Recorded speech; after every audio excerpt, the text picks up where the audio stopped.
Hi everybody, Russ from Miami's 11. Hope you're all safe and well. New channel, please consider subscribing, hitting the bell icon so you may do everything I put new content on. As always, we'd like to thank our lovely channel sponsors, Untitled. Check them out in the description below. So we have another ex-hammer. I think it's probably probably like a 50th or something ridiculous like that since lockdown. It's Elliott Ward. Hi Elliott, how are you, man? I'm good. How are you? I'm all right. I'm all right, as best as can be expected. How's things are you in this crazy world we live in now? I'm a supply teacher. Well, I say that my wife does a lot of it, and then I kind of creep in and help out. Still training and playing, so that's good. Keeping active. Just not coaching at the minute because we'll coach at Chelmsford Academy, but the school's not back in, so I'm missing that. But trying to keep busy and stay positive. Yeah. Isn't it? That's all you can do, isn't it? It's all you can do, to be honest, at the moment. But and you know the good news, obviously, with a West Ham hat on, is West Ham are doing all right at the moment. So I'm quite happy. I don't think I could cope with the pandemic and us having a relegation battle. So it's quite nice. Well, I'm sure the West Ham fans hope it goes on for a bit longer, just so can stay in the top four. But no, they've been brilliant this year. Yeah, no, it's been good. It's been good, and for those of you, because obviously we get lots of different people, different age groups who watch, and obviously the more experienced fans, not even experienced, but obviously Elliott played for us around sort of the early to mid 2000s, and was integral in the 2004-05 promotion season, which we'll talk about in a minute. But I mean, El made 21 appearances, I think, first team appearances for the club, an academy graduate coming through from the youth ranks, so to speak, and yeah, you had some funny characters around that time as well. So it was a good time to play for West Ham. Yeah. We've had a few of them on here as well, so it's quite good. But what we do is we go right at the beginning, El. So in terms of West Ham and starting at West Ham, and obviously going through sort of the youth team a little bit like that. Why West Ham? Was West Ham the only club there available when you joined, or was there others sniffing around? No, not at all. I was at Watford when I was 12. And I was there for 2 years, but within the 2 years, you got to remember, I'm quite a big lad. So as a kid, I was bigger than everyone, which was obviously a positive for me. But in terms of me and developing, it wasn't going so well in terms of developing at Watford. So I should have been playing a year up at least to help that out. And it didn't happen. And for whatever reason, so my dad was Inspector Clouseau, really. He knew everything that was going on behind the scenes. He knew that I had these clubs after me. I didn't know anything. He told me, he said, we're going to leave because you need to progress. Yeah. And I understood. So, I agreed. It was the old Wimbledon. They would have won, Fulham and West Ham. So Fulham and West Ham were the main ones. Yeah. So I basically went to train with them, with both teams. Enjoyed Fulham, enjoyed West Ham, and come to decision time. Yeah. Now, Fulham had just lost out on signing my older brother, Scott. Yeah. He went to Luton instead, and Fulham offered me a 5-year contract at 14. Wow. And West Ham offered me a 2-year scholar. Yeah. And I chose West Ham. Yeah. So, and the reason I chose it because the coaching was brilliant. So I enjoyed the training more. Feels strange to say, but I felt at home straight away. I was in a new group of lads, but they took me on their wing and into the group very well, and I liked the training more. That was that simple. Paul Heffer was the coach, and he was amazing. So I chose a 2-year scholar over a 5-year deal, which was a guaranteed professional contract. And that was a decision at 14. I made that decision, not my dad, not my mum and dad, sorry. Yeah. My brothers didn't really have too much influence. I chose it as a 14-year-old, knowing what I wanted, really. Luckily, my dad, again, behind the scenes, had agreed that if things went well, then I would get my pro contract Yeah. offered within the year or so, and the first year went well. So I knew by the time I left school that my pro contract was there. Wow. So that was good. It was, for me, I didn't know it initially, so Yeah. it's not like I went in thinking, "Oh, I've done it, I've made it, I've got the Yeah, I get you. Yeah. I still had to work hard, and within that first year, I was playing in the reserves. And back then, it was a proper reserve team full of first players, experienced players. So at 15, I was already doing that. I was training with the first team on odd occasions. Even then, 15-year-old playing in the under-19s with Tony Carr was quite rare. So I made some good strides in the first year. So yeah, that's how it started, and it went on from there. Yeah, yeah, and it's as you said, yeah, because if it was the other way around and your dad didn't told you that there was a sort of pro contract, it's almost you still had the carrot and the stick, didn't it? You could do it, but he was, that must have been yeah, I can imagine. Otherwise, yeah, as you said, you could have, if you could have been at Fulham and got a 5-year contract then and you sorted and you in terms of progressing, you wouldn't have progressed. Arguably, because you could have, didn't think, I don't know, you know what I mean? But it just seems, and obviously it's a gamble worth taking, in terms of obviously joining West Ham, Tony Carr, and all that malarkey. Yeah, it was like I said, there was good people there, good coaches. Paul Heffer, Peter Braybrook, Tony Carr. Yeah. Above that, Roger Cross, obviously at that time, and then Harry and Frank in charge. So throughout the club, there was some big names, and there's all got good football names, weren't it? All big football names and stuff for your development. And as you said, being 15-year-old, occasionally getting the call up into training with the first team with that team as it was at the time. It was a bit of a it was a bit of a golden period really for West Ham. That was that must have been as a 15-year-old, you're thinking, fuck, I've done the right thing here, when you're training with these first teamers. Yeah. I mean, a lot of that at that stage was to do with Glenn Roeder. So I remember when I first trained with the first team, I was already in the club ready to be sub for the reserves. Sure. At the training ground. Gotcha. Yeah. I was in the canteen and Glenn came in and said, "You train with the first team." And then you get a few of the boys saying, "Make sure you kick him" and stuff like that. But it was great. I think I trained with the first team, and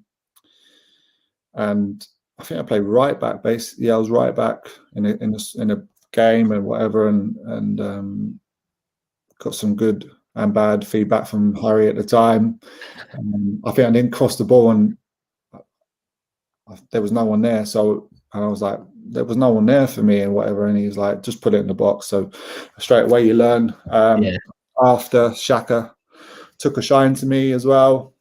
And then we become quite tight from there. And so I didn't feel phased by it. It was I'm the youngest of 4 boys, so of course, with your brothers as well, isn't it? You can't really.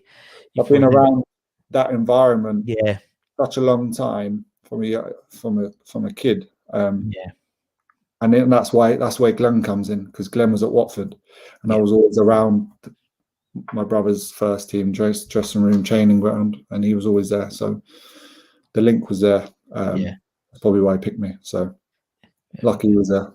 Yeah, exactly. Well, I think it's there is always a percentage there with luck, and then it's sort of hard work as well, isn't it? There's lots of people, but as you said, you're in the right place at the right time, and obviously, then obviously, we went out on loan a couple of times, and then obviously the 04-05 season came along, which is what guaranteed most people remember you for, because obviously, you weren't in the team. We had obviously Christian, and we had Malky, a couple of injuries. And then that back end of the season, you come in and you and Anton are like that, and then undefeated all the way all the way from SSC. Firstly, it must have been because obviously with Christian and with Malky, and obviously being out on loan a couple of times, you must have thought, oh, am I going to get in the? What's going to happen? Because these two, stalwarts really, Malky Mackay and Christian Daly, and then if in the space for a little while, that's it. You're in the first team for the rest of that season, the rest of that season from about sort of March time onwards, weren't it? Why did it click with Anton straight away? How did it? What? Because it's literally he's like considering like Anton had been playing, it was just like right, okay, that's it, and we just didn't look back as a club from that last period onwards. It was just mental. Yeah. I think how it worked is the season before Pardew came in, and I was injured, so I had a big back operation. So the season we got relegated from the Premier League, I was meant to then start the season under Glenn, and we had a pre-season game, and I hurt my back and ended up having to have surgery. So there you go. So I've already lost out on starting the season, making my debut at 18, whatever. Then the manager changes, Pardew comes in, and Roger Cross was still at the club. Yeah.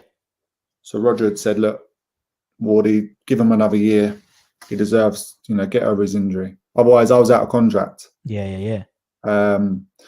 So Pards kept me involved. I travelled the first team. I was doing basically, I was an analyst. Yeah. At the game, so I'd be in the gantry. I'd be pressing corners. I'd be doing all sorts. And back then, it's a bit different to now. Yeah. So I'm pressing buttons I'm not sure about, and just doing an analysis for the game. Yeah. Playoff final happens. I say to the manager, look, the Palace one. Yeah. I go to see the manager. I said, look, I wasn't in the squad, but I said, I want to travel. I want to be with the team. I feel like I will be involved in these games in the future. Yeah. So I want to gain experience now. I want to come. It's like, yeah, no problem. Get to the ground. I don't travel with the team, but I get to Cardiff, and I'm halfway around the stadium. I'm nowhere near the team. So I thought, okay, well, that's a slight indication. Anyway, Yeah. Then the next season happens. Pre-season goes fine. I say fine. I got left out in a pre-season game, and it was a bit of a punishment. So he told me as well, and I went on loan. Yeah, I went on loan to Peterborough. Yeah, didn't play a game. Basically, just trained. I was sub once. I was more a reserve player. Sure. Bobby Gould was there, who looked after me well, though. He looked after me really well. Yeah, Bobby, a nice guy. Yeah, and then I came back, played Southend. That was my actual debut in the cup. Yeah, we won. I was sub. Me and Trent McClanahan were sub alternate games, basically. And then I went to Bristol Rovers in December time, guaranteed to play. Yeah. Apparently. Sub every game. Yeah. I come on in midfield once or twice. That was about it. I go back in January, and then the manager says also, Torquay want you on loan. Teddy was at the club. I said, Teddy, I don't want to go. I don't want to go. I've just been on loan. It's not worked out. I feel good. I'm training well. I feel like I can do something. Same feelings I had before, but sure, when you're younger, it gets overlooked sometimes. I mean, we had a good squad, so it was like, yeah. I go and get games, see how the team does. Anyway, so Torquay come about. Teddy's like, well, tell him you don't want to go. So I went to see the manager. So I don't want to go. It's just, I don't want to go. I've been on loan a few times. It's not worked out. I don't want to go to Torquay. Yeah. He said, well, look, I don't expect you to be in the team within the next few weeks. I said, that's fine. I don't see myself going to Torquay. I don't want to go. Sure. Fast forward a few weeks, I'm in the team. Yeah, exactly. Yeah. So it just proves how quickly it changes. Obviously, I gained good experience on the loans that didn't work. Still, I still was involved in games. Sure. But we had Reading away, and he didn't start me in a manager. He put me on the bench, and and I think he come out after and said he regretted that. I think Dave Kitson had a bit of a good time against us. Yeah. And then I started on the Tuesday. He brought me on up front with Teddy, just to get me some minutes on the pitch. Yeah. You don't realise at the time, but you know, it's just to help me out and in their environment. And then I start Tuesday night Crew at home, and that was it. We drew 2-2. They got a late goal. I think we played Leicester 3 days later, so it wasn't like I had a game every Saturday. It was like Tuesday, Friday on that first week, and then I think the week after that was Wigan away. Yeah, I think so. We won 2-0. So, and then it was Burnley away. We stayed up, beat them 1-0, and then we're just on a roll. Relentless, wasn't it? Yeah, and going back to the Anton thing, I joined at 14. Anton was here. We played well together in the first team because we knew exactly how each other played. So it wasn't like I wasn't a new signing for him, and it was the other way around. Us, we knew each other inside out, and we knew each other's strengths and weaknesses, and there was no settling in period. I think previous times, in terms of schoolboys, we didn't always play together.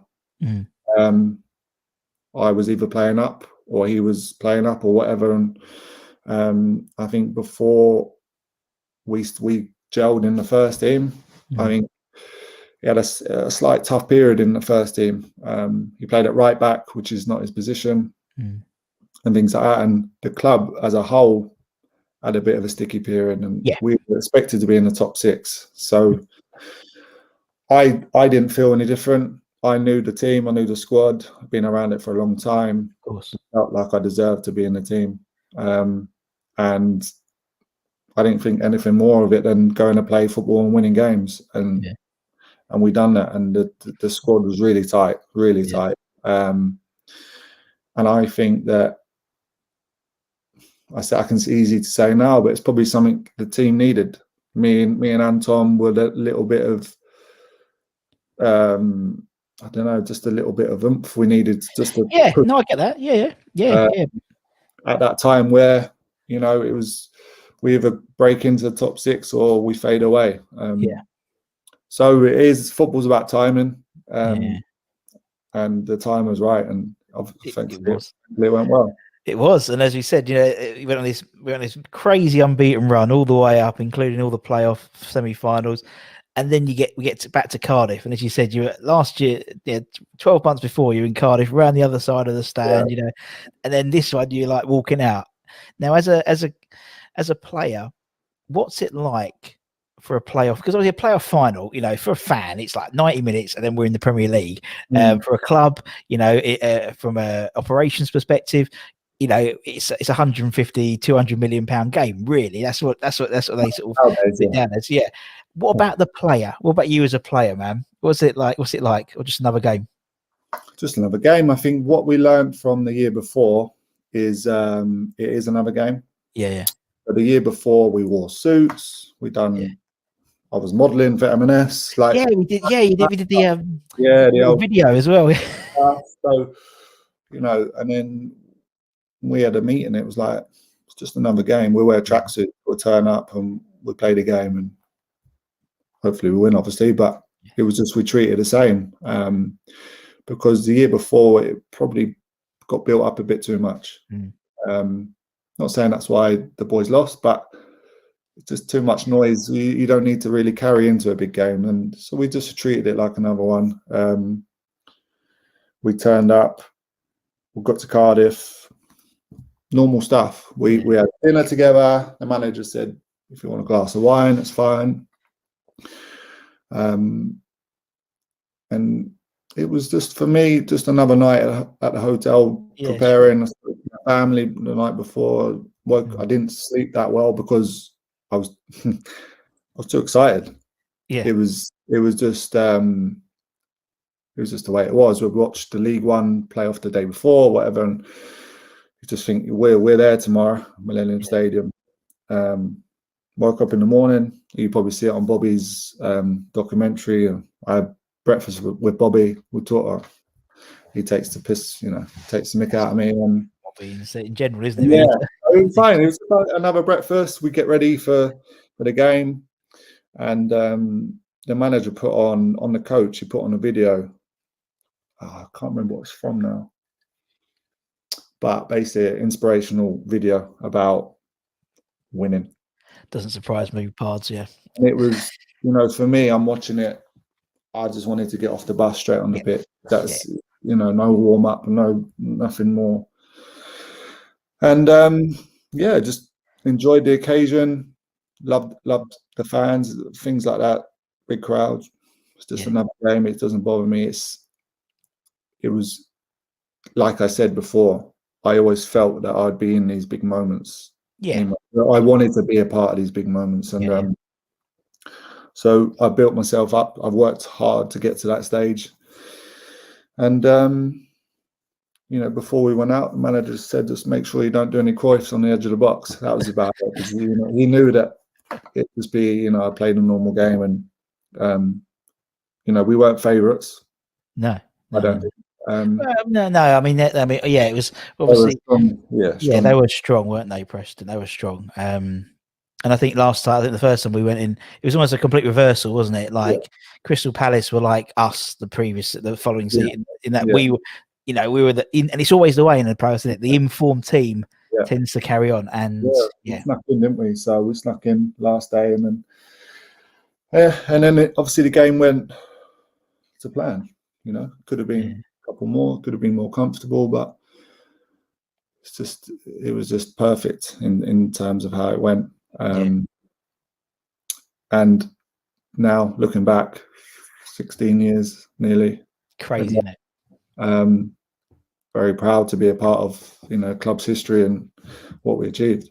Yeah, definitely. And as you said, we got there, and as I said, I did warn you. We had we had Jim put his picture of it. A nice little bar. Is it a bit of moe, looks like, and things like that? Yes. Oh yeah. This is actually from the semi-final of the FA Cup. Yeah. Aston Villa ground, and we just beat Middlesbrough.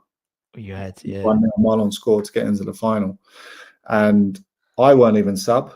That's what I was going to say. I was going to say that, because it's like, if Jimmy was, I think he was. He might. I think Xhaka played, but I weren't even sub. But I'm not even sure Ginge was. But we were just, we just got into the FA Cup final. We were, Alex Dyers at the front. Yeah. And we were enjoying the occasion, and we had a few drinks then, and we had a few drinks on the way back down. I think we had the PFA awards that night as well. Oh Christ! It was a Sunday, and then 3 days later we had Liverpool at home. So I end up starting. So it's fine. And obviously with that, obviously, as you said, you went up, and obviously playing in the Premier League is obviously every kid's dream, and you managed to play in the Premier League, which is fantastic. And as you said, that Liverpool game, the home game, obviously you played a few games that season, weren't it? Only a couple. So obviously you said Ginge and Gabadon came in. As a young kid, when you obviously the team's gone up, and Pards went in and bought loads of obviously Ginge and Gabs and stuff like that. They're your position. Do you see them as, oh fuck, I thought it was going to, just not just West Ham, but obviously across your career, when someone comes in and your position is they've taken a new person in? I think it's as you get older, it's natural for managers to bring in 6, 7, 8 players. Every club I've been at, it's happened. With this one, obviously, I just played the back end of the season, helped the club, help the team, as long as they're helping me get back into the Premier League. So not job done, but one bit done. And then we come back for pre-season, still fit from not having a long summer. And the manager said to me and Anton, the shirts were ours for the first game. Yeah. Now that changed, because when it came to the week of the first game, or the day before, maybe even, he wasn't going to start me. It was Gabs and Anton, which was hard to take, because pre-season, nothing. I wasn't crap. It was just he'd probably already planned this, and that's how managers plan. They plan for different games, and that's fine. Then it comes to the day of the game, and Thomas is ill, and I remember the management team come out of the office into the dressing room, and the fitness coach said, "I'm buzzing for you. Like, you deserve it." And he names the team, and he puts Christian right back. Yeah. But the fitness coach had just come out of the office. He thought Gabs was playing right back, and it was me and Anton again. Oh God. So from the office to the name in the team, he changed his mind. Which again is fine. I mean, we ended up beating Blackburn, and the week after, and I'm not Sabin. So the frustration for me was the fact that I wasn't given a chance. Not the fact that he brought in the two. Yeah. Not a problem with bringing in Gabs and Ginge, because also before he brought them two in, he wanted to sign my brother. Yeah. And I remember we'd just done the parade. Manager said, "Well, I want to speak to your brother." So I'm, okay, you want to play three at the back?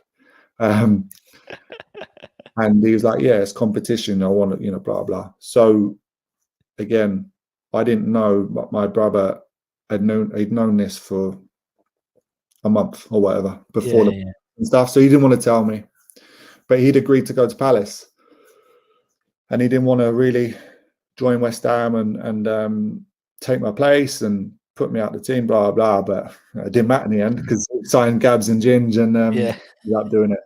But from then, I think momentum's such a big thing in football, and I've been a part of teams that have had momentum, gained momentum, and maintained it. And we certainly done that as a club, and these boys played out their skin. So I can't complain about that. It's just probably the only, not even a problem. It's just, I felt like I did deserve the chance to at least prove a little bit more or play more games, of course. But when a team's in form, it's hard to change. Yeah, that's the trouble. And obviously it was such an unusual time, because obviously we'd gone back up and stuff like that. And as you said, with Pards, and I can totally see that. I can totally see how, it's sort of the conflicting, isn't it? You're like, that you think you deserve a chance, and then Pards is like, But we sort of we get that with Pards though. I've interviewed a lot of people around that time with Alan, and he's his own person, isn't he, Mr. Pardew? For sure. And listen, this is why he's a manager. And this is what managers are paid to do. They make decisions, hard decisions or not. Whether that was for him, I'm not sure. Don't know. But it worked. So one thing I can't argue about is that he made that decision and it worked for the team and the club. So I can't argue with that. Yeah. That makes sense. But all in all, when you look back at your career retrospectively, and you look at your time at West Ham, obviously the fact that you're always going to be synonymous with that promotional season must be a big sort of little badge of honour. You know what I mean? Because you'll always be part of that team that got us back into the Premier League in a time which it was a turbulent before, was a bit turbulent. Off the Redknapp era was a bit turbulent. Pards era gave us some solidity for a period of time, and it was a really important time in modern West Ham history, I think. And that's why I was really keen to get you on, because I just thought, we've had Anton, but I think you and Anton, you two together solidified that comeback for West Ham. And I was talking to some guys. I've got Elliott tomorrow. And he's like, "Oh, do you know what? He was so fucking hard done by that boy." I felt some of the old boys, and they're like, and I think everyone knew that because of the effort you made and that sort of that central partnership, which was key to us getting promoted. We thought we were. We definitely all thought you were hard done by, man. That's for sure.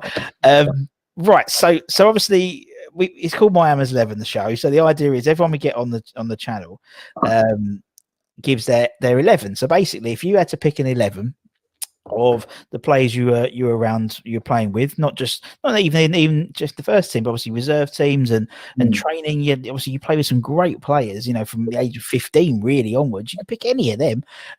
Who would you pick basically? And you can pick whatever formation you want, doesn't matter. I'm getting a bit soft in my old age, but it's that's what we try and do. It's quite fun. Everyone loves it, and as I said, everyone we've had, apart from, and I'm thinking about your era, apart from Nigel. Yeah, he didn't pick one, but yeah, that's Nigel. Yeah, exactly right. Let's go. Let's start in goal. So who will be in goal for the West Ham 11? I mean, I loved Xhaka. He was such a good goalie, great guy. We got on so well, but I can't have two goalies, so it's going to have to be Jimmy. Oh, you have to put Jimmy. Because we were roommates. Was it? Thick as thieves. And also we got in the team roughly the same time. Yeah, it would have been, yeah. So, he'd come in that season thinking he was probably going to be number one, and it didn't work out until roughly I got in the team. So we had a great relationship. So it was, I'd have to go with him. He had a book, sizes and everything, and he's definitely right. He wasn't shy to come for crosses, and great shot stopper, and I'd go for him because of that period. And famously, obviously, the playoff final, wasn't it, as well? When he gets studied, and then poor Stephen comes on. It's like everyone's like, yeah. I mean, I told Jimmy, stay on your line. You know what I mean? Let us deal with it. And then Steve comes on. They had a free kick, heart in your mouth moment. Oh, it was. And, he dives on the ball, and we still had probably another 20 minutes extra time because of Jimmy. So there's been some great goalies over the years. Jamo was there, Craig Forrest was there, obviously Bywater. Yeah, loads of lads, but Jimmy's got it. Be Jimmy, yeah. Good old Jimmy, yeah. Friend of the channel, anyway. It's good. He'll like that. Right, okay. Let's go into defence, and also you can pick yourself out. Get those appearances back up. Yeah. You're more than welcome to. I have to be in the team. Bars can put me in it, and I'll have to put myself back in. So yeah, I'll go with Chris Powell, left back. Or left. How am I going to go right? Yeah, left back, Chris Powell. Chris Powell, that's a great shout. Again, he was, what am I now? 50. Yeah, he was 34 in the playoff final. So he came in the team again. I think he came in January. We got in the team and played together. So I played next to him, and I think there's only one time I saw him got beat 1v1, and that was Leeds away against Aaron Lennon, which is not a shame. No. And he was incredible 1v1 defender, incredible, and helped me a lot. A great experience next to me. We walked out together in the playoff final, and I turned to my left or right. I think Bobby was on one side, Pauli on the other. National anthem, and he's crying because he thinks this is his last big game. He's going to be involved in. But no, we got him England caps after that, so. He was he won the last big game. He cried for you, idiot. Yeah, exactly. Yeah. So Pauli has to be there. He's still someone I speak to regularly. So yeah, he was a great guy next to me. Top bloke. He was Chris Powell. Okay, well, Pauli left back. Who's gonna whatever formation we'll do? Who's gonna be next, Anil? Yeah, I'll put myself in. It's easily done. I'll go in Anton just for the period of this. This is the kind of team I was in. So Anton, obviously, I'd known since I was 14, and we grew and grew together. The more we played, and I think probably the best spell we had together was the first team. It wasn't youth team. It probably wasn't even the reserves, because one game I played left back, he played right back. Ipswich away, because we had like Brini and stuff like that playing. So. So there's a lot of players, we've learned from a lot of good defense. But we definitely came good when we needed to. Yeah, you vibe. Yeah, definitely. You and Anton, nice. Right back. Who's going to be on the other side then of power? Glenn Johnson. Glenn Johnson. Good old Glenn. He again. So when I joined the club, he was there. He was unbelievable athlete. Totally dictated training all the time. Totally dictated it. Just because of his energy, his quality. Yeah. And the season he left, the season he got in the team, we started centre back together, Arsenal away in the youth team. And then he just goes strength to strength, gets in the first team, and all of a sudden he's a Chelsea player, full international, and no surprise at all. He was just technically very good, and a modern day fullback. And he had everything. Yeah, too right. Yeah, exactly. If anything, a little bit before his time, I'd say. Obviously, now he'd be a shooting. He'd be. This is the thing. So he was probably the start of it. You know. He was definitely ahead of the game in terms of how he played. He was so attacking. He could have played anywhere really, but coming from that deep position, he definitely get the team out the pitch and scored some good goals. So sure. All right, we'll put Glenn in. There we go. All right, that's your defence sorted, right? Okay. Midfield. Let's move into midfield then, Elliott. Who are we gonna have, man? So this one just didn't play with him in the first team, but we ended up running partners in pre-season. Then we played a lot of reserve games together. But Rob Lee for a short period, and he was it's a strange one for me. When he was in the first team, I don't think they lost when he played, but I just don't think the manager took to him so well for some reason. But he was incredible on the ball, and you could tell he was the top player before he joined West Ham. Technically so good. He could score really good goals, and just a really clever player. Definitely. Again, you learn from his experiences. Of course. So I'd have to put him in alongside Hayden Mullins. I'm going with quite a technical midfield. This is the team I want to be in. Very technical.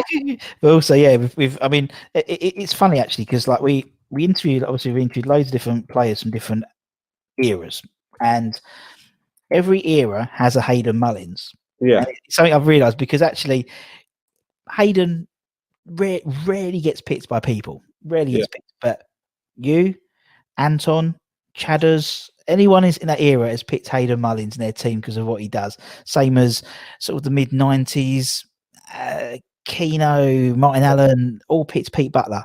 In the 80s, it's Jeff Pike. Now it's so it's that sort of he was integral. That's the whole thing around that sort of FA Cup run. Yeah, they had that fight and Louis Garcia. They both got. It was more of an fucker for us that Hayden Mullins would have played than fucking Garcia because he was so integral. I think you're right, but I mean, on the flip side of that, Cole Fletcher started, and I thought he was man of the match for me. He was brilliant in the FA Cup final, and but for me, Hayden was just some of the best players of teams I played against. You got all the best players around them, but you've got your James Milners, you've got your Gareth Barrys, you've got Jordan Henderson. Yeah. Without them players, the better technical players who win you the games, they can't do their job as well. Yeah. You've got all them players putting out fires, keeping it simple. So for me, Hayden was just perfect, and he got better and better as the team did as well. Of course. So he'd have to go there. I'm going to go with Yossi Benayoun on. Where am I going to put him? Trying to think of players now. Yossi's going to go on the right. Yeah. Great player, great guy, unbelievable guy. He came to the club, £5 million. And we were like, who's this guy? Like, yeah. He was. I mean, he looks like he's a bag of bones, isn't he? He looks like a bag of bones. He is a bag of bones. He weren't great in training. Yeah. Pre-season, we were like, just spent £5 million on him. He's, he's not good enough. Yeah. And then the game started, and he was just out of this world. It was like, yeah, it's time now for me to shine. Yeah. And he just grew and grew and grew. Became such an important player in the team. And it was that bit of flair that the team probably needed. If Teddy didn't play, dropping in those holes or whatever, Yossi would just drift a lot around the pitch, and he become a big player, and obviously went on to play some bigger clubs and made some good money for the club. But again, great guy, and very, very good player. Very good player. Yeah, he was. All right, Yossi's in. Okay. All right. Oh, I don't know if I go with him lopsided. I might have to go 3 strikers instead. Yossi on behind. Bobby, big player for the team that I was in, and then moving forward, he was just a funny guy, man. He just used to crack me up every time, and every time I walked in a room, he'd just batter the size of my head. Again, someone who could score great goals with his right and left in training. Yeah. Banter was just through the roof, and again, wasn't favoured until that late run in the team, and scored them very, very important goals. And then they started to really value him as a player. And again, he got better and better in the Premier League, and he was just a good guy. And he's just turned 40. I didn't realise at the time how young our squad was. Yeah. I was a youngster, so I just thought, I'm the young one. Me and Anton are the young ones, along with Chris Cohen and Mark Noble. We were the young ones, but actually Bobby was 24, probably Marlon as well. Hayden was 25, maybe. Fletch, all these players were young. Nigel. So as a squad, we were young, but Bobby was just a natural goal scorer, and really important for us. Yeah. And I mean, everywhere he's gone, he's scored, isn't he? I mean, I was talking to someone the other day about him, and he was saying that obviously he scored the goal, the Preston goal. He scored it for QPR in the playoffs as well. So he's his goals to pounds ratio. He's got a £300 million probably. He's scored. Yeah, it's mental. Yeah. He's mental. But he's top lad. And as you said, it was a really young team, and that's why I think it was great that you had these sort of elder statesmen like Teddy's and things like that, and Rob and people like that, just to sort of give a bit of maturity to the team at times. Yeah, I think it just helped us. I mean, and also the age didn't actually come into it. I think that's probably why we didn't realise. We were just a good group of lads who trained hard together, played hard together, and celebrated together. We've definitely done that, and I mean that definitely helped us move forward. So yeah, Bobby was one of the main men towards the end of the season for that. It was great. Definitely. I'll go with I didn't actually play first team with him, but more reserves and youth teams. Jermaine Defoe, just a natural. I say Bobby was naturally bow-footed. Yeah. Jermaine's a proper natural finisher. Scores all types of goals. I end up playing a youth game with him. I'll get thrown up front, and then it was like Crouch and Defoe at one point, and he was an incredible finisher, and he's still going. He's still scoring goals. Yeah. He'll never lose that touch. It's and what he's done for England as well. He's scored so many goals in big tournaments. He's just a player that. For West Ham, Ian Wright came later on in his career, but it was the closest to Ian Wright you probably get. Good shout, great shout, yeah. You don't probably get them anymore. So for me, he was just a really good goal scorer who just you knew as soon as we signed him and Leon Britton, you just knew they were going to be great players. Yeah, and you're right. I mean, the whole Defoe, that sort of striker, fox in the box, predatory striker, you don't get that in the game anymore now. Not quite, no. Forwards now, isn't it? It's like even like Danny Ings used to be a bit like that, but now he's more of a forward now. And yeah, there's still something to say about someone Jermaine. He said that's why he can get. That's probably why he's still banging him in for Rangers because he's so unique now. Very sharp as well. Yeah. Very sharp. So he's just what he's done in the game is just testament to him. He's definitely proven his worth, and like I say, he's still scoring important goals and probably going to win the league this year. So no doubt, yeah. That'll be his first one, maybe. I think top of my head. Yeah, could be. First of everything, and at the age of 38, maybe easy. I think 37, 38. Yeah. So Steven Gerrard. See, he always doesn't matter whether he scores in the 2006 FA Cup final or whether he's manager of Rangers. He always comes up in conversation, doesn't he? Yeah, he's about to come off the cramp and then he pulls out that worldie. So anyway, less don't talk about that anymore. No, he's right. So we got Bob, we got Z. There's one more spot, I think. Oh man. So I'm torn. I might have to go to a 4-3-3 or 4-4 diamond. I might have to do 4 diamond 2. There's my top 2. I think, or I'll go Teddy, but then I've got Yossi. Yeah, I'll go Teddy. Yeah. Yeah, I think because of the influence in that season. Yeah. In that season, for me personally, Of course. He's someone I did go to talk to about not going on loan. Yeah. About proving my worth. Yeah.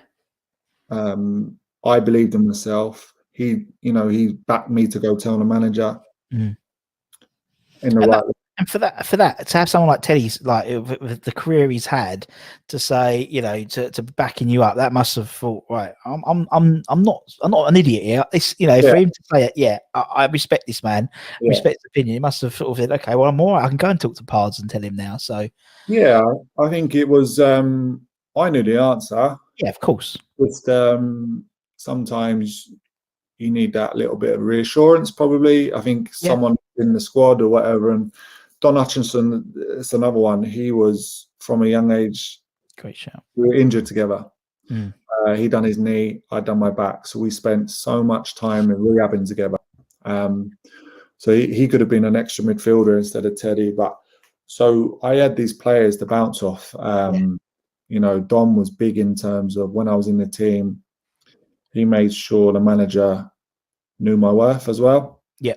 The fact that he had 2 20-year-olds in the heart of defence, doesn't really happen, especially late on in that season, getting to where we were. And I think we played Sunderland and there was murmurings of maybe one of us shouldn't play, but the manager backed us, and it worked. But so Dom was massive for me. Still speak to him.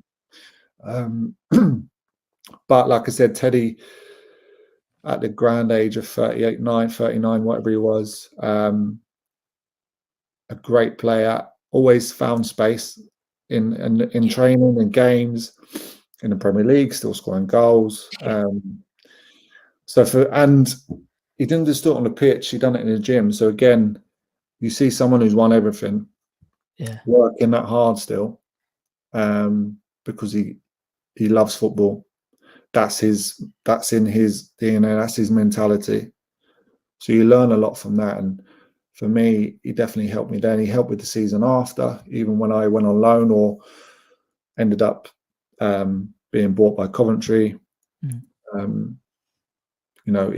So the manager tells me, look, I want £1 million for you. So I'm like, okay, cool. I tell Teddy, he's like, whoa, that's a lot of money. Because it was. Back then, it was a lot of money. Yeah. He's like, you've only just gotten in the team, but you've haven't played that many games. Yeah. And I'm like, well, he's told me £1 million I can go. It's so he was always honest. So that's great. And I knew, you know, £1 million. Well, wow, okay. And ended up Coventry paid it.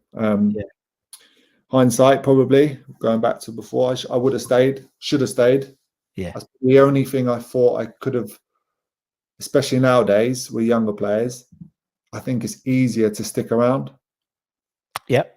Play your 23s, or whatever.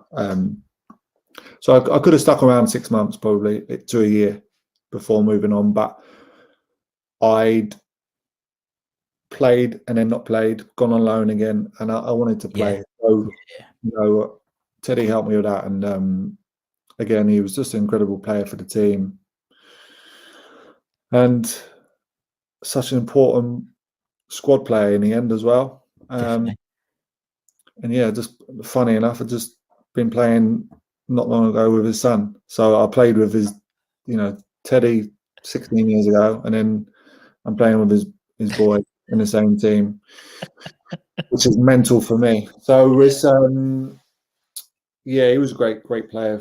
Had a great career and a good influence on me. Oh, man. Yeah, he does seem to come across as I think it's certain times, sort of certain sliding doors moments, and I think Teddy Sheringham signing for us at that time was the right signing. So at the moment, obviously, this would probably go out on Sunday. So hopefully I think we announced the signing of Jesse Lingard by then. And so I think that's gonna not saying Teddy Sheringham, but you know, sometimes the signing happens at a right time.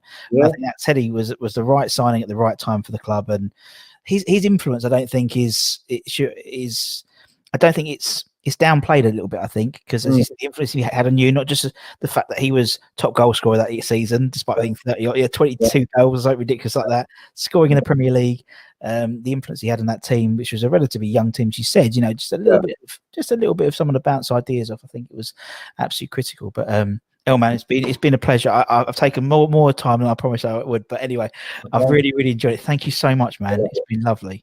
No, really brilliant.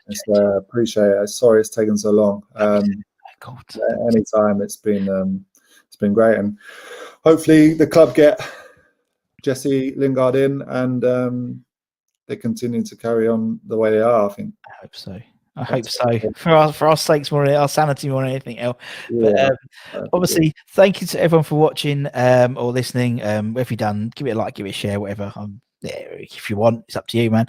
But anyway, for myself and from Elliott, take care, everyone. Stay safe. Wash those hands.